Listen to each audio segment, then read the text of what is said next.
Rafa, muy buenas noches. Buenas noches, Patricia, ¿qué tal? Hoy es un gusto estar contigo celebrando la quinta edición del Espía del Inca.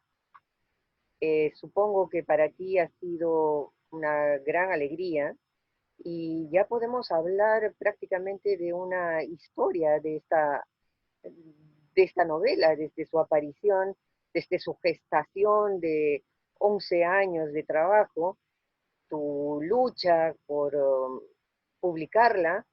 ¿Qué rescatas más de toda esta batalla que se consigue con que se corona con esta quinta edición? Bueno, en primer lugar quiero recapitular un poco la historia, porque realmente tu comentario realmente me está haciendo pensar en realmente la trayectoria del libro, ¿no? El libro, como bien mencionas, tomó más o menos 11 años en escribirse y luego yo terminé de escribirlo, recuerdo muy bien, el 31 de diciembre del año 2010. Y estuve más o menos por 2 años buscando un editor, tanto en el extranjero como en el Perú.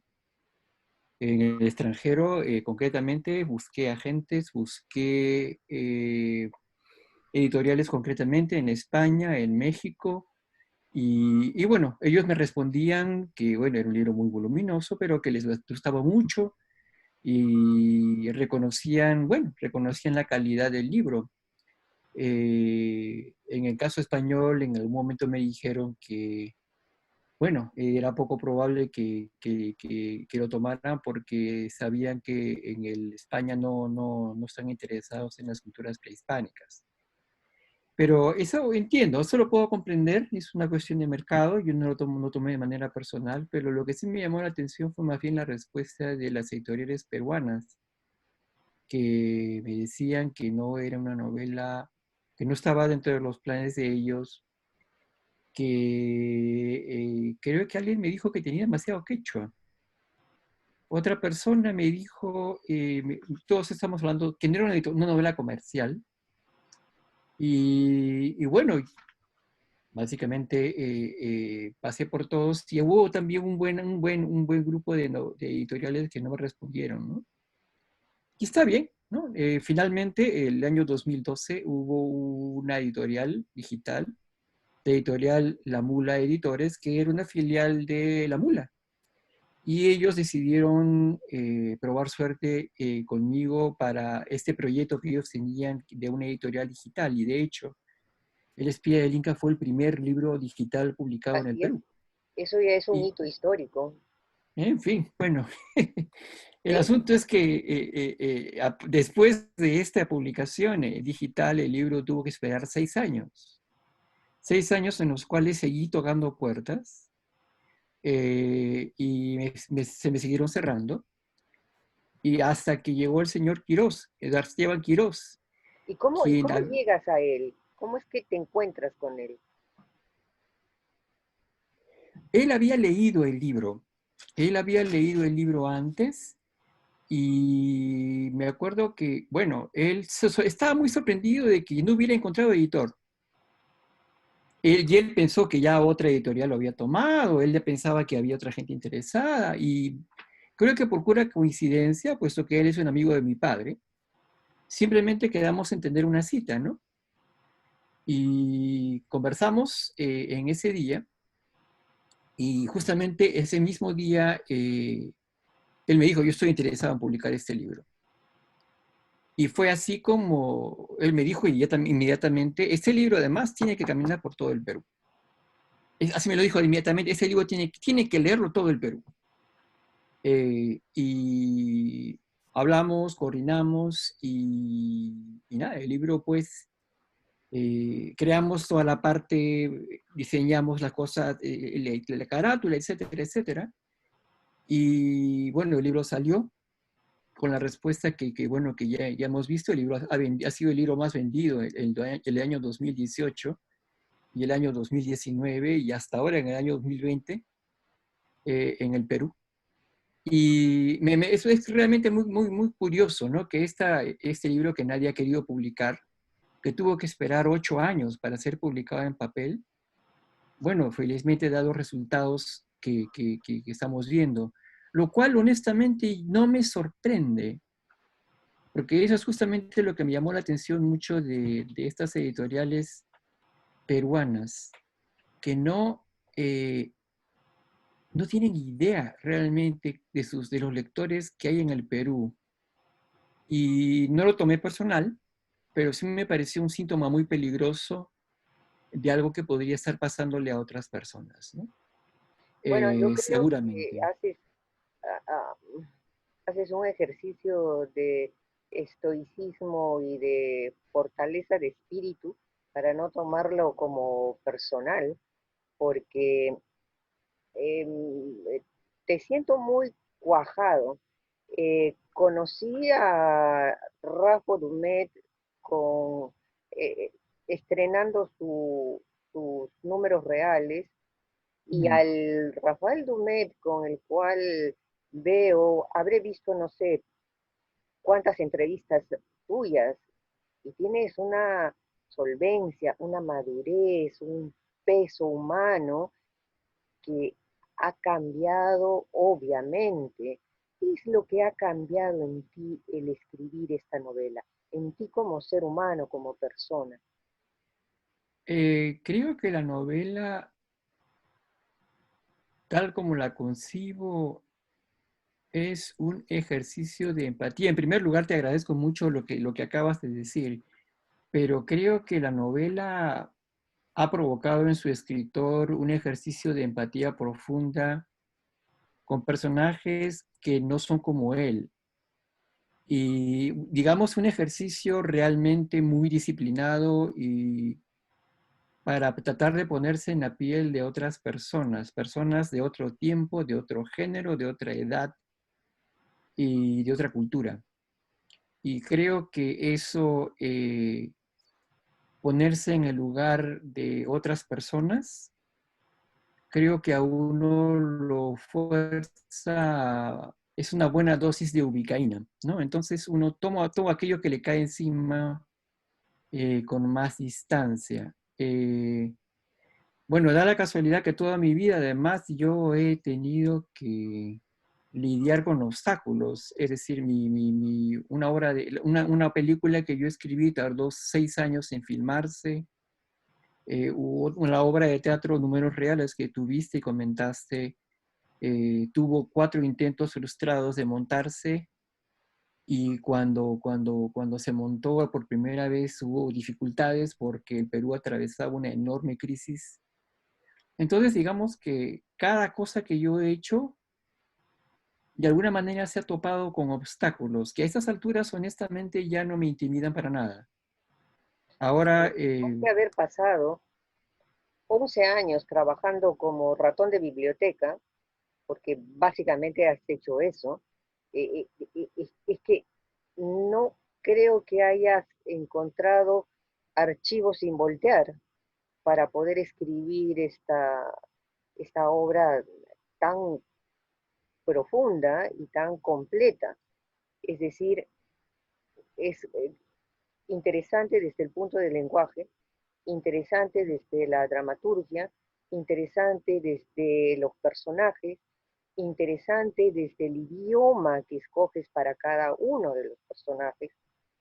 Y por último, escoges un género que es el espionaje y lo enclavas en el siglo XVI, que obviamente lo sabían, pero simplemente los peruanos no estábamos enterados que en el Imperio Inca habían espías, y tú te bueno, encargas de evidenciarlo a través de las crónicas, ¿no? Tu novela ha enseñado a mucha gente mucho sobre el Imperio Inca, y podemos seguir hablando del Imperio Inca, ¿no? ¿Tú como cómo quieras. sientes eso? ¿A qué te refieres?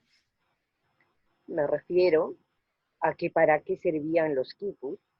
Tenemos Ah, una ya, idea muy elemental. Tú le pones a tu libro una estructura de quipu. claro. Tu personaje se va enterando de su realidad, mm, mientras va desentrañando cada hebra de cada quipu y cómo se entrecruza el destino de uno y del otro y Claro, termina desgarrándolo, ¿no? sí, O sí, sea, muy bien. ¿para qué nos sirve el quipu? Bueno, es la primera vez que tenemos una cosa muy concreta de para qué nos servía y no solo para llevar cuentas de cuánto maíz había en el imperio, ¿no? O cuánto tejido había en el imperio. Claro, en primer lugar yo quisiera señalar que la investigación que yo realicé, que es verdad, ha sido bastante, bastante exhaustiva.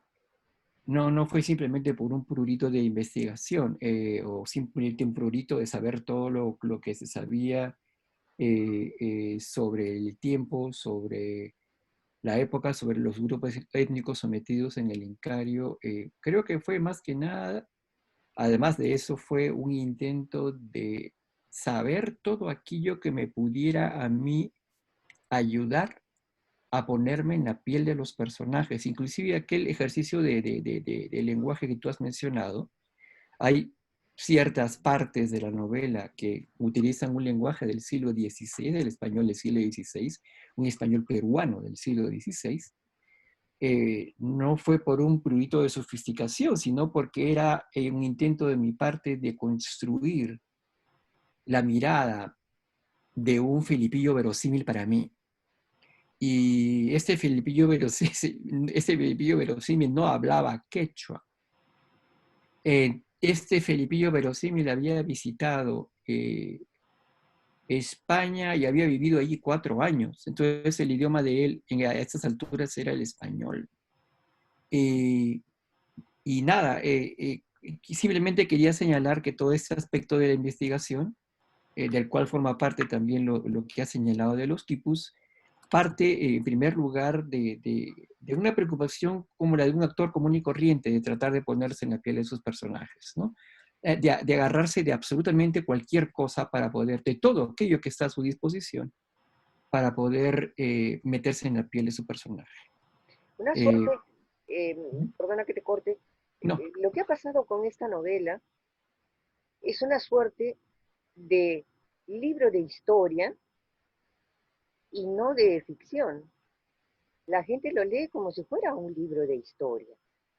Y eso a mí me parece sorprendente. O sea, ¿estás seguro de que todo lo que tú estás narrando sucedió en la época tal cual?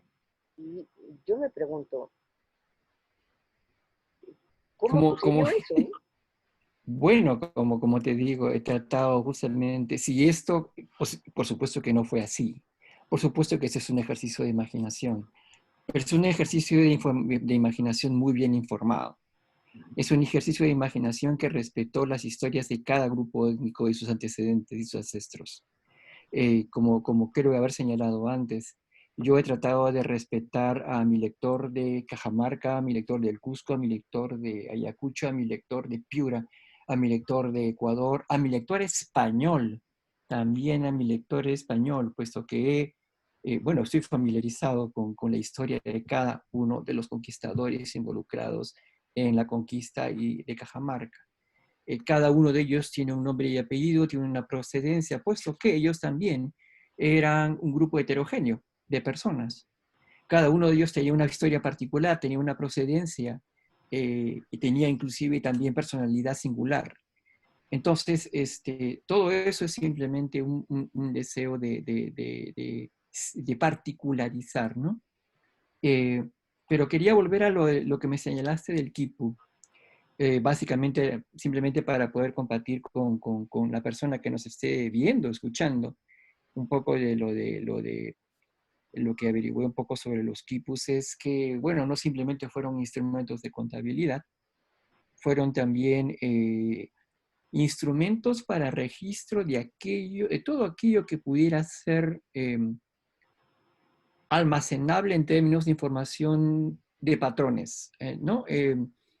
Podría ser, por ejemplo, si tú quieres, si tú, todo esto lo que voy a señalar son especulaciones bien fundamentadas por arqueólogos, ¿no?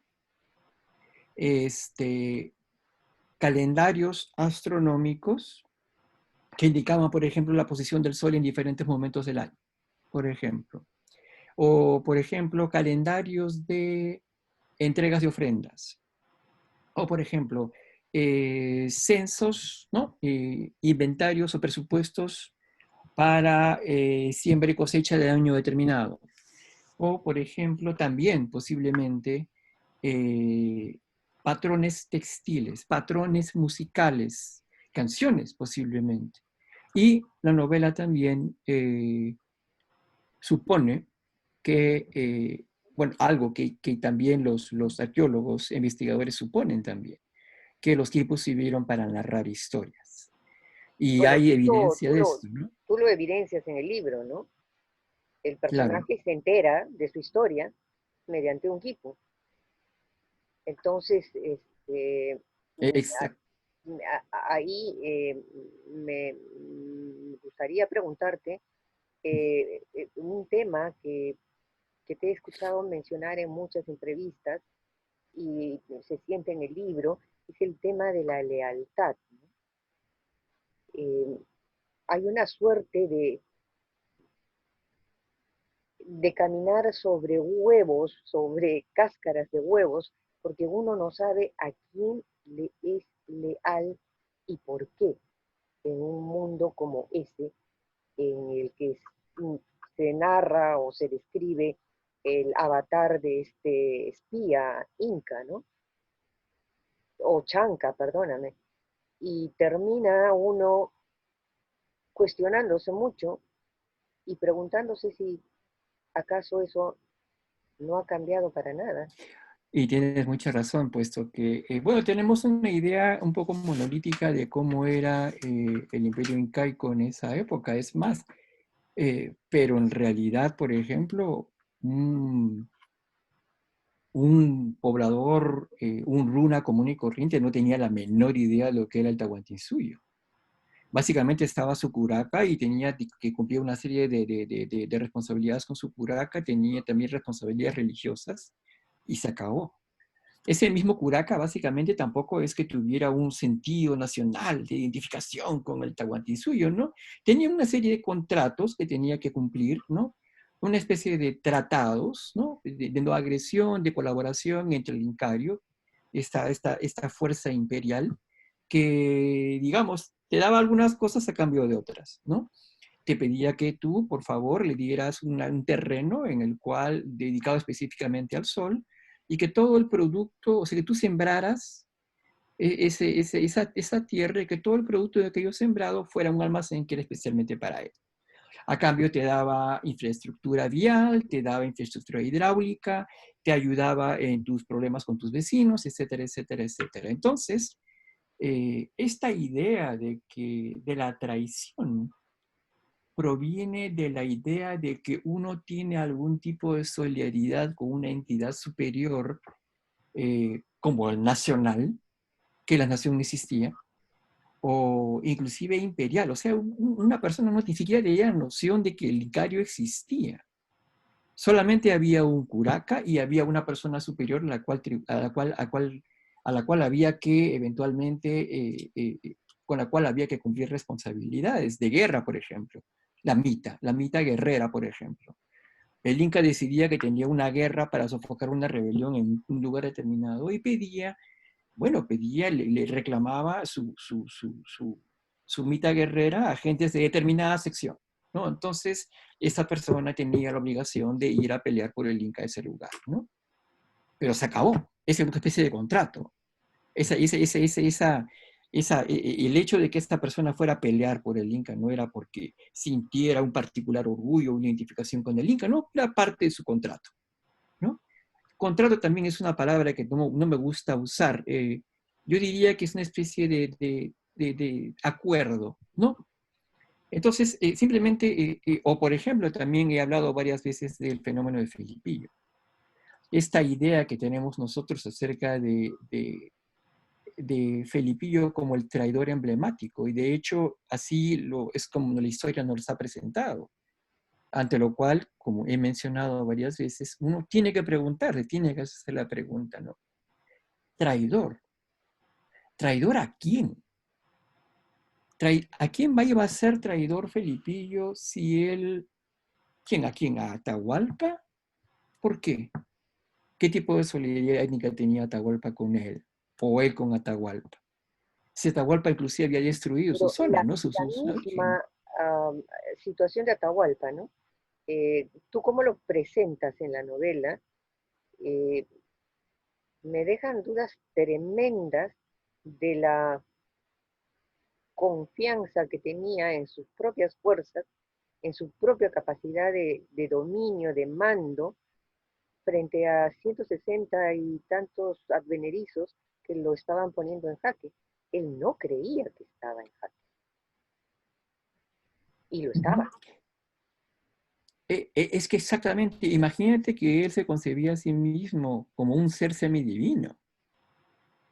Entonces, para él, él no terminaba de creer que había sido capturado. Había que tratar de negociar y para él era una cuestión simplemente de tratar de negociar su rescate. Además estaba en un momento muy vulnerable, muy vulnerable. Él acababa de ganar la guerra contra su hermano, pero no había pasado mucho tiempo de esto. Él no había realmente afianzado un mando militar de todo el Tahuantinsuyo. Había zonas enteras del Tahuantinsuyo que no sabían que él había ganado la guerra. Entonces, estaba en un momento, realmente fue la tormenta perfecta y el momento ideal para los españoles para derrotarlo, para capturarlo, ¿no?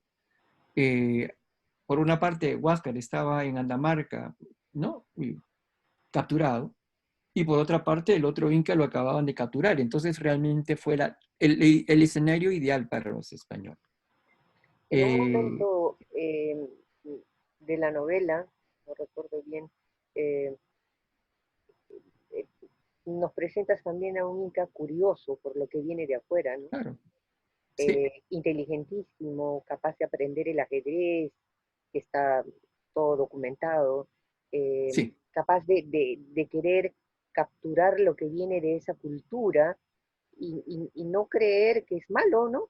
Que está bien que uno interactúe, aprender, cuando toda su gente le dice, hey, un momentito, no todavía, ten cuidado, él más bien les abre el paso y eso también es interesante, ¿no? Un La tipo curiosidad mató curioso, al Inca, como mató al o gato. al gato. Exactamente. No, y lo que señalas es cierto, y además esto no lo he inventado, se basa en una información proporcionada por varias crónicas, especialmente la de Pedro Pizarro, y además, inclusive en una de estas crónicas se inspiró nuestro escritor Ricardo Palma para crear esa tradición, el Inca ajedrecista. Y como te digo, y el ajedrez justamente fue una de las cosas que Atahualpa aprendió de los españoles, ¿no? Y sí, es cierto, honestamente, por supuesto, esto también es un ejercicio de imaginación, pero sobre la base de la información que tenemos proveniente de las crónicas, ¿no? El Inca era definitivamente una persona, dicen literalmente, de buenas carnes, así le dicen, así lo describen, es decir, un tipo alto, buen mozo, muy curioso, muy inteligente y bueno, pues muy agudo, ¿no? Y aparentemente también muy vulnerable, ¿no? Ese es el tipo de personaje bueno, yo entreví y espero haber transmitido, ¿no? Y voy a saltar un poco ¿No? para No hay problema. aprovechar bien el tiempo, si se quiere.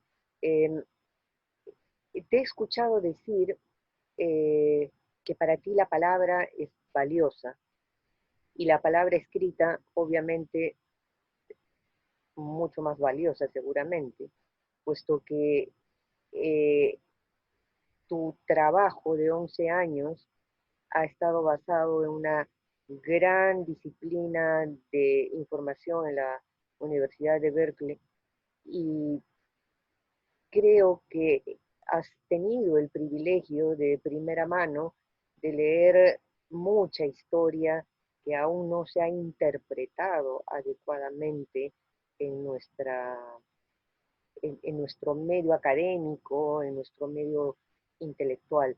Sin embargo, creo que hay una suerte de resurgimiento de un nuevo análisis de las crónicas, porque, por ejemplo, la Universidad Católica está enseñando con profesores europeos a hablar el español con que se escribía en el siglo XVI, en el siglo XVII, y a leer nuevamente esas crónicas con otro, con, con- con otro entendimiento, con el entendimiento de ese entonces y no del de ahora o el de la época en que se comenzó a trabajar con esos documentos.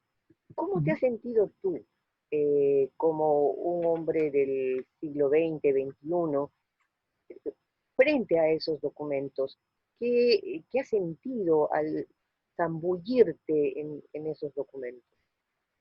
Como una persona, creo que lo ha mencionado, en hombros sobre los hombros de gigantes. Esos gigantes, y además, yo no desmerezco en absoluto, al contrario, agradezco y no tengo nada que reprochar el trabajo de los historiadores en los últimos 50 años, que han transformado por completo nuestra visión que teníamos del Incario. Y de hecho, hay toda una sección en la novela dedicada justamente a agradecer de manera puntual a cada uno de ellos, ¿no? Y sí, tengo la impresión de que eso es lo que ha ocurrido, que en los últimos 50 años hay una serie de investigaciones que muchos historiadores han avanzado, cada uno por su lado, pero que, digamos, no trascendían a nuestro patrimonio nacional educativo. Por alguna razón, bueno, pues hay muchas cosas que no sabemos, que sin embargo los historiadores ya saben desde hace mucho tiempo, pero que un peruano común y corriente no conoce, ¿no? Entonces, de alguna manera también, en algún sentido también, parte de mi intención era dar una imagen que yo no había visto en ninguna parte, de un imperio en movimiento, de un incario, a partir de todo lo que se sabía de un incario en movimiento, un incario vivo. Pero definitivamente yo no habría podido hacer nada, habría hecho nada de esto sin Valdemar Espinosa Soriano, sin los estudios de María Rostorowski, sin los estudios, los libros de Juan José Vega, sin los estudios de Torgeyer, de José Antonio del Busto, de Alfredo Torero, etcétera, etcétera, etcétera, sin las investigaciones de Asher y Asher sobre los quipus. En fin, en cada lugar, sin las investigaciones de John Murray, sin los textos de Bernabé Cobo, sin lo de Maristóbal de Bolina, en fin, yo podría continuar porque realmente he leído bastante, ¿no?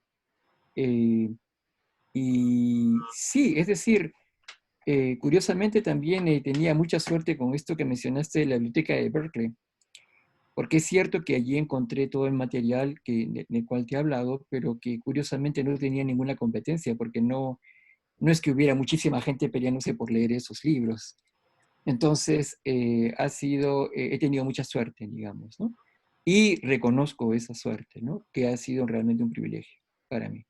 Eso se llama estar en el lugar preciso, en el momento preciso, porque quizás no hubieras podido hacerlo desde el Perú, como tú querías, ¿no? Querías escribir algo desde acá porque tus temas eran muy tuyos, muy locales, y quizás no podías escribir desde Estados Unidos, pero mira la sorpresa con la que nos regalaste, y la verdad es que eh, este trabajo me parece que sucede, no sé si te gusta la palabra o no, termina popularizando, entre comillas, el gran trabajo de los historiadores. No tengo ningún problema con que eso sea cierto. Es más, creo que tiene que ser así.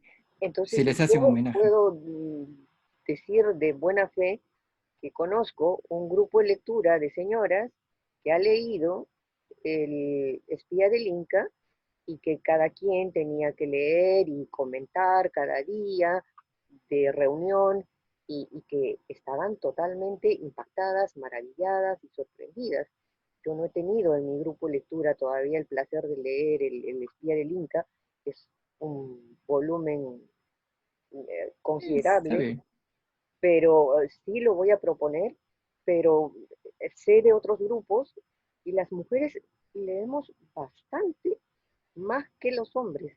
te voy a decir. A mí no me lo tienes que decir, eso yo lo sabía. Y sí, yo creo que, y nos gusta el género del suspenso, nos gusta el género del espionaje, si no, no existiría Hitchcock, por ejemplo, y muchos otros, Agatha Christie, etcétera, que tu libro encaja, tiene una combinación tan especial que tiene que ver con algo que te toca, porque es tu historia. Yo no sé cómo Ujú. te ha ido en Cusco, me interesa Muy mucho bien, saber. excelente. Cuéntame. No, nada, yo he tenido justamente, en primer lugar quería mencionarte una cosa, que es verdad que te he mencionado que he tenido justamente, era muy consciente de que esta novela sería leída por gente de Ayacucho, gente de Arequipa, gente de Piura, etcétera, etcétera. Y yo presté mucha atención a la manera de presentarse de mis personajes femeninos. Quería presentar personajes femeninos creíbles, eh, de carne y hueso, autónomos, fuertes, Dignos, dignos, exactamente, con sus debilidades, sus carencias, sus problemas, pero también con su personalidad compleja, ¿no? Y debo confesar que ha sido un placer para mí encontrarme con grupos de lectores donde lectoras me lo han señalado que les ha gustado pues la representación diversa y compleja de los personajes femeninos, ¿no? Y bueno, Cusco. Yo la verdad que tuve una gran recepción en el Cusco. Fue muy conmovedor encontrarme con un grupo de escritores del Cusco, no, que me esperaron en un café y nos pasamos 3 horas conversando largo sobre la represión histórica, la representación histórica de los incas en nuestra literatura, ¿no? Y hubo alguien alguien que señaló que es, bueno, me lo dijo, esto es Ulises en el tiempo de los incas. Y, y nada, simplemente que es gracioso porque la gente tiene también una idea de los lectores de todo el Perú como gente que no es madura, gente que no acepta retratos críticos de su pasado. No, para nada. Al contrario, la gente está esperando que la traten como adulta. Está esperando justamente que venga gente que les proporciona, les dé la posibilidad de verse al espejo para poder reflexionar sobre sí misma. No, uno no tiene que dorarle la píldora a nadie, uno no tiene que crear imágenes idealizadas a nadie. La gente es capaz de lidiar con retratos complejos y no necesariamente positivos de cómo fueron las cosas en el pasado, ¿no? Como he mencionado antes en alguna oportunidad, creo que te hacemos realmente justicia a nuestros ancestros si tratamos de imaginarlos como eran y no como hubiéramos querido que fueran, sino como realmente fueron, ¿no? Con todas sus carencias, con todas sus debilidades, con toda su humanidad también, ¿no? Pero con su humanidad también, ¿no? Eso es lo que ¿qué, podría decir. esperas de esta novela? Por ahí se barajaba la idea de una serie documental o película en Netflix. ¿Se cristalizó, no se cristalizó? Ah, hay cosas que están avanzando y no diré nada más. Hay cosas que están, bueno, que ya hay acuerdos formales y hay cosas que están avanzando y lentamente por las circunstancias que estamos viviendo, pero que están avanzando. Bueno, que están Así, avanzando y que hay acuerdos formales ya es bastante decir, me parece, ¿no? Y sí, habrá que la dar, gente involucrada es seria. claro, habrá que ir concretando cosas poco a poco seguramente, ¿no? Pero Claro, discúlpame que termine, simplemente que creo que cuando llega el momento y las cosas estén avanzadas, se harán los anuncios formales, pero creo que como un peruano yo soy como Santo Tomás, ¿no? Yo hasta que la cosa no está, no la creo, ¿no? Además tiene razón Aunque en su haya fuerza todo mayor y todas al las saber que las indicaciones cosas no son estén fáciles. correctas, ¿no? Exactamente. Rafael, En fin. eh, a mí me interesa mucho la historia de, del libro, o sea, de su progreso, de su batalla. Es una batalla épica para ser publicada. Creo que no es el único libro que ha sufrido tanto para ser publicado, pero eh, No, para nada. estoy totalmente de acuerdo contigo con la comodidad de las editoriales peruanas en no ir más allá de aquello que les dé una venta asegurada. No Claro. les interesa.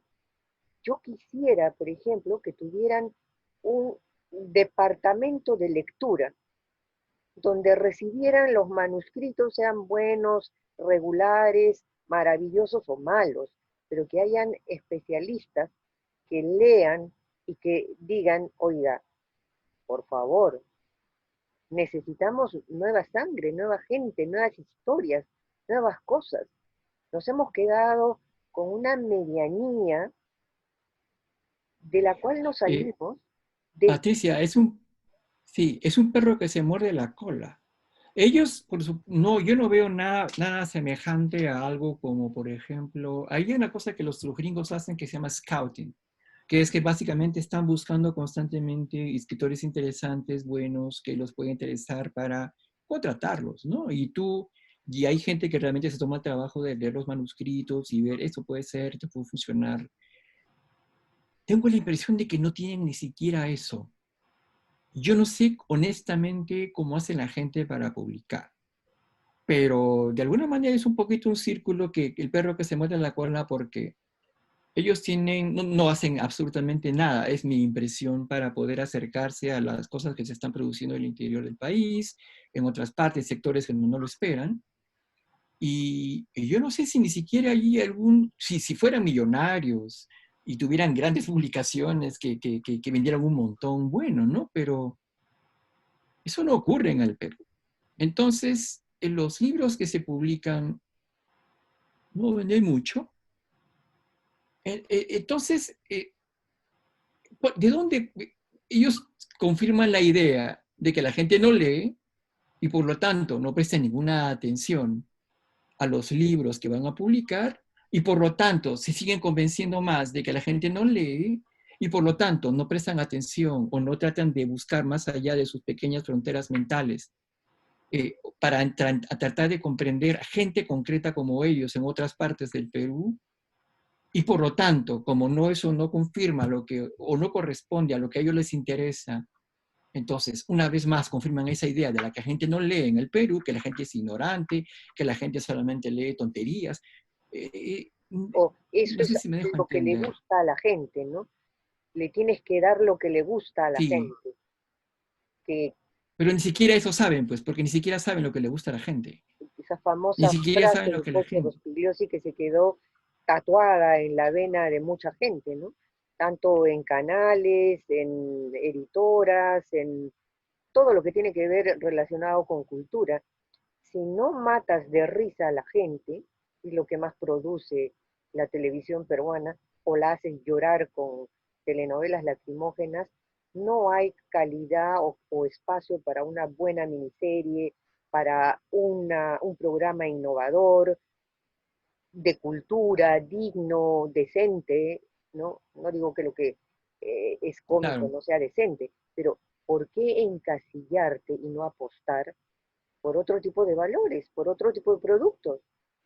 Bueno, tenemos la demostración concreta de que una novela de 800 páginas, sin ninguna concesión estética, es la que más ha vendido en el 2018, el 2019 y el 2020.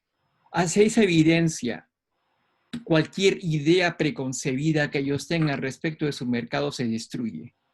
Cualquier idea. Y me da gusto que eso sea así, porque realmente ojalá que eso haga pensar a alguien en otras personas, en las otras productoras que tenemos al interior del país, que están esperando otro tipo de cosas, ¿no? Sí, y que hay talentos, mira, yo podría hacerte una lista en este momento de gente que ha tenido que encarpetar valiosos Así. manuscritos porque simplemente no tienen la posibilidad ni la plata, porque muchas editoras le dicen, bueno, tú pagas y yo te difundo. ¿Cómo? ¿De dónde? Pero ese es el mercado y esa es la realidad nacional. Y esta, como tú dices bien, es una clara demostración de que sí se puede vender 800 páginas en un lenguaje rarísimo, totalmente interesante y con una historia del siglo XVI.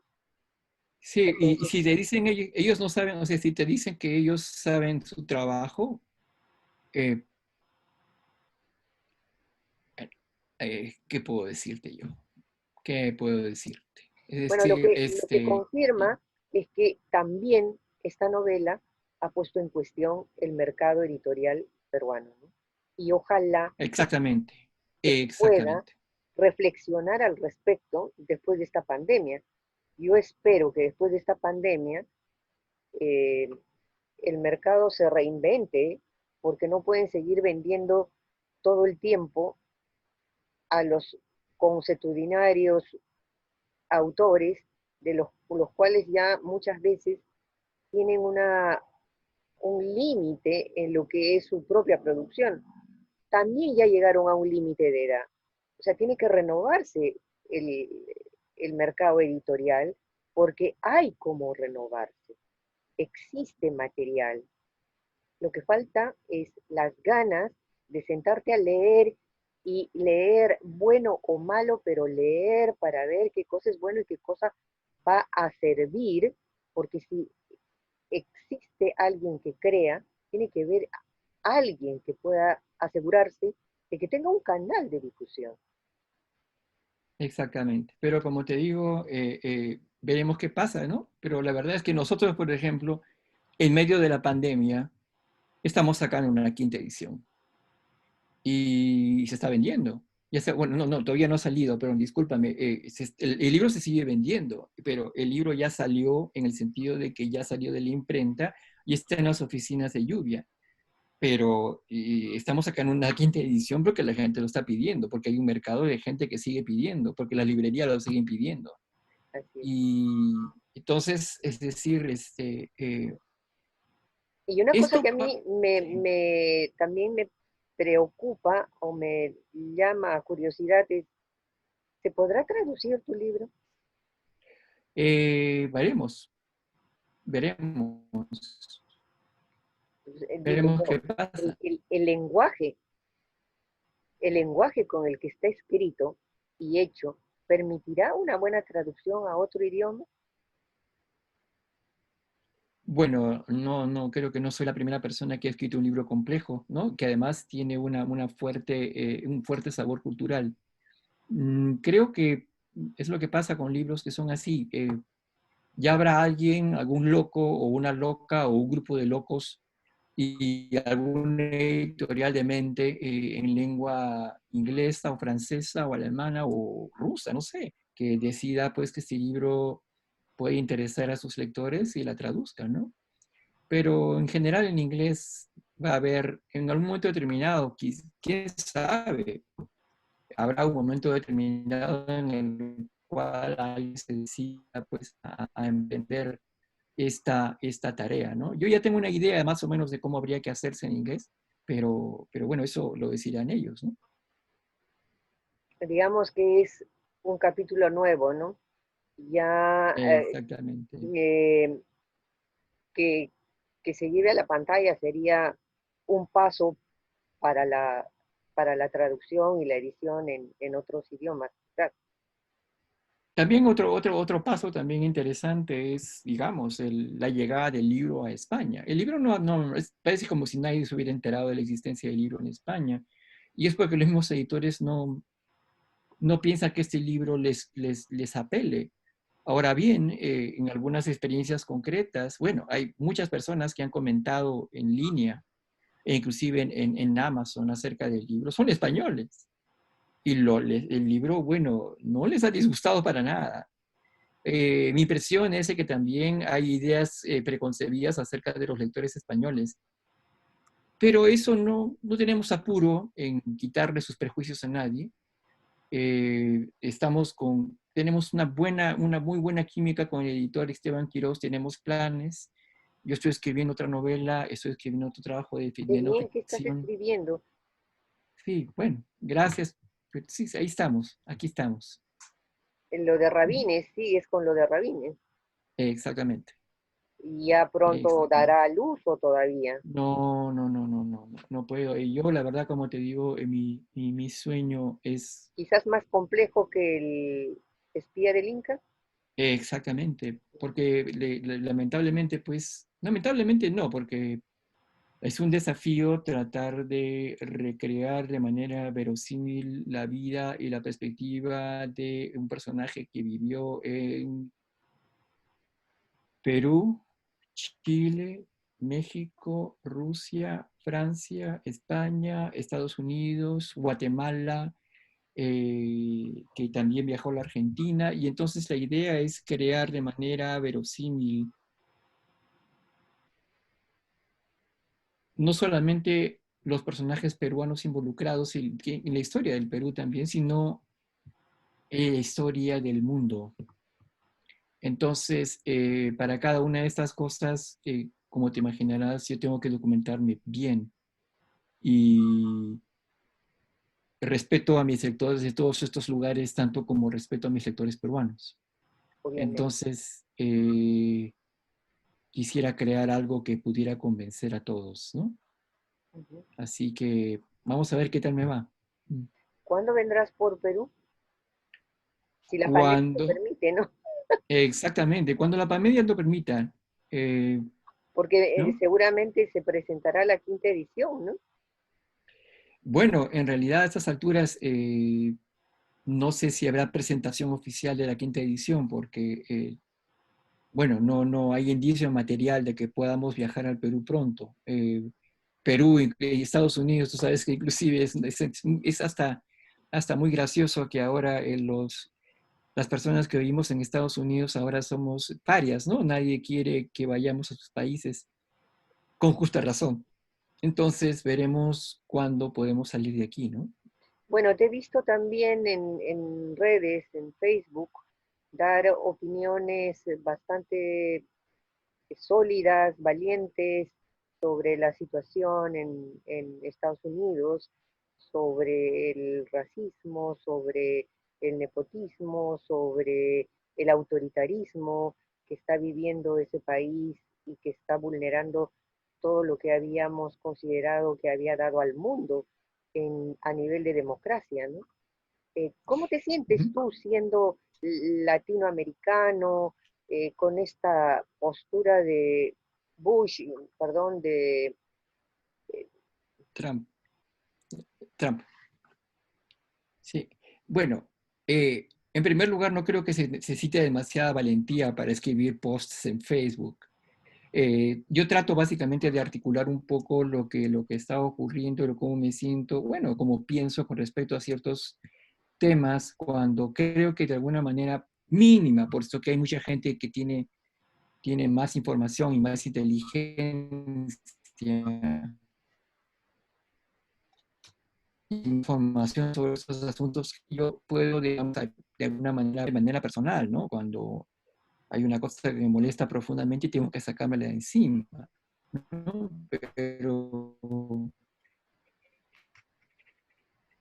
yo felizmente ya 23 años, entonces de alguna manera formo parte, además de ser peruano, yo también fui ciudadano de este país. Entonces siento, hay gente, sé de qué lado estoy, sé del lado de quiénes estoy.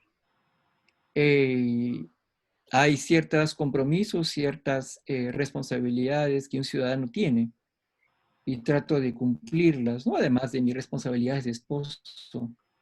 de mis responsabilidades de profesional de la enseñanza también.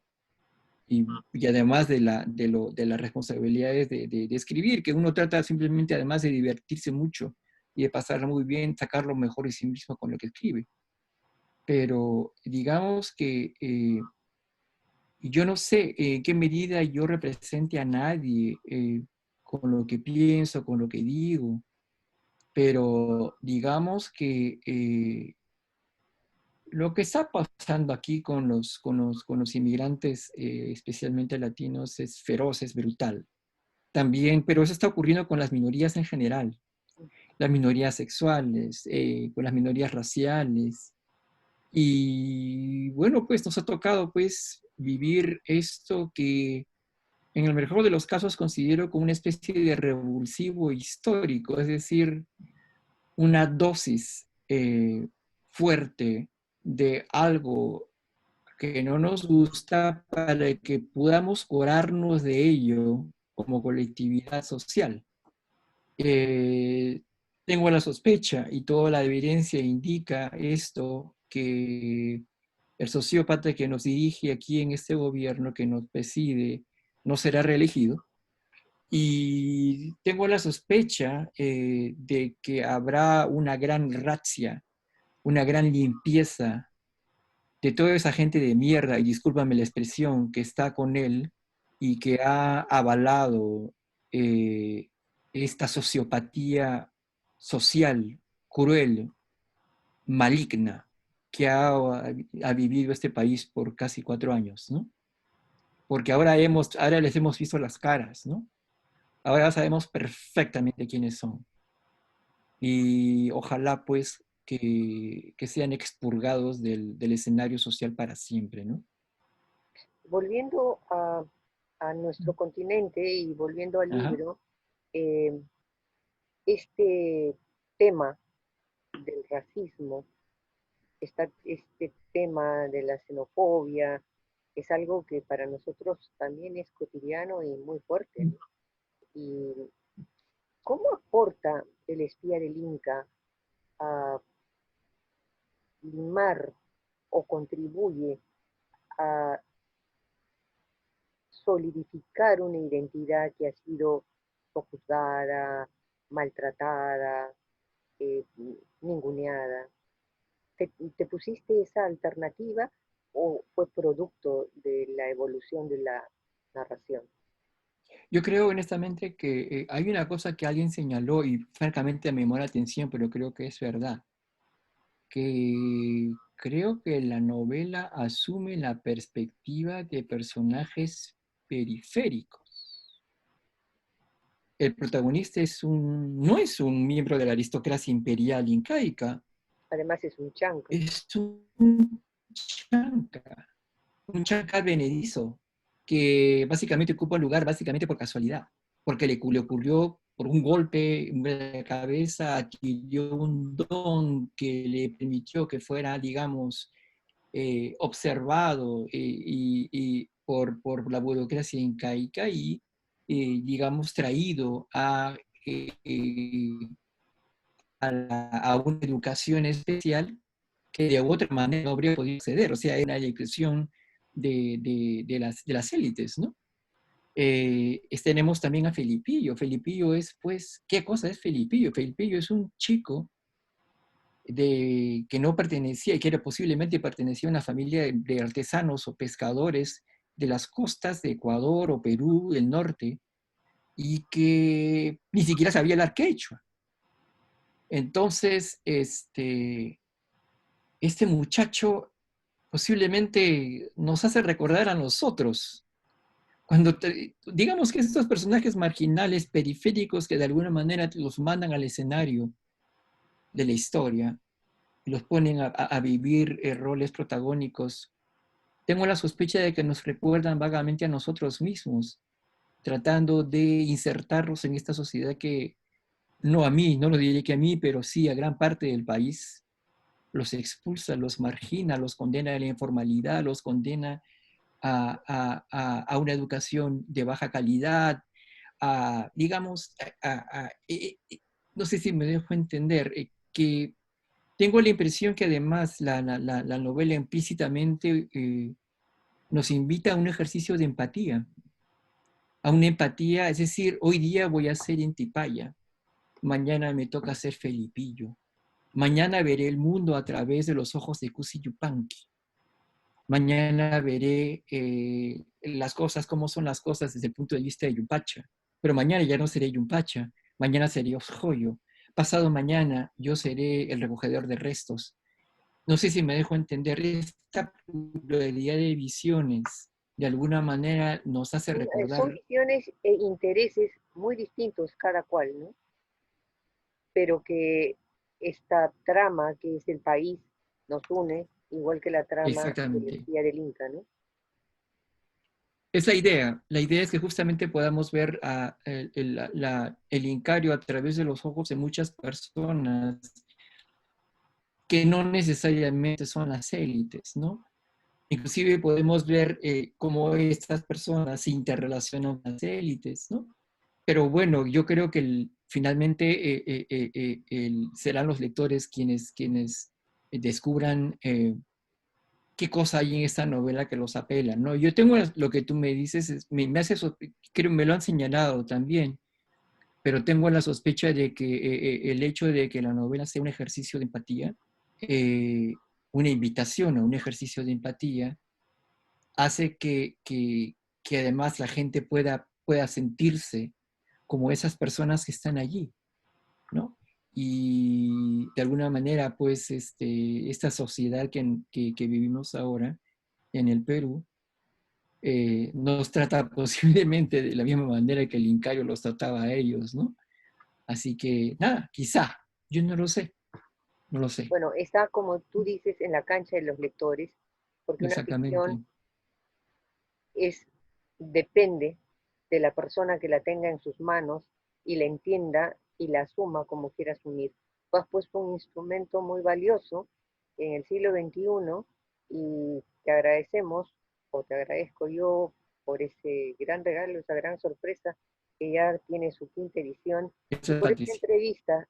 Rafa, un gusto verte, aunque lo sea mismo con Patricia. estas conversaciones de pandemia, pero que nos permiten difundir y conversar sobre temas interesantes. Muchas gracias. Muchas gracias a ti Patricia por tu interés en conversar conmigo. Como siempre, Y bueno, será un gusto. Hasta cualquier rato, Rafa. cuídate mucho. Tú Chao, también. chao. Chao, chao.